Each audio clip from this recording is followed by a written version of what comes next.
কিন্তু অন্তর্বর্তীকালীন সরকার মানেই হচ্ছে অল্প সময়ের একটা সরকার, সংকটকালীন একটা সরকার, পরিসরও ছোট, কর্ম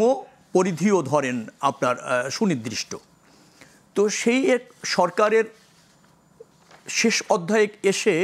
তাদের জাতির উদ্দেশ্যে কিছু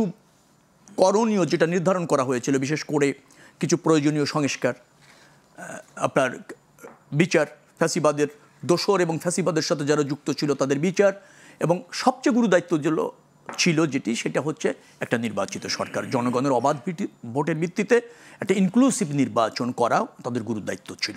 একথা সত্য, এবং আমরা একমত যে একটা ইনক্লুসিভ নির্বাচনের পথে বেশ কিছু অন্তরায় ছিল। সেই জন্য আমরা প্রয়োজনীয় সংস্কারগুলি ইতিমধ্যে করা যেত অথবা করার প্রক্রিয়ার মধ্যে রয়েছে, সেটি দ্রুততম সময়ের মধ্যে করে কিভাবে একটা আপনার গ্রহণযোগ্য নির্বাচন এবং নির্বাচন পরবর্তীতে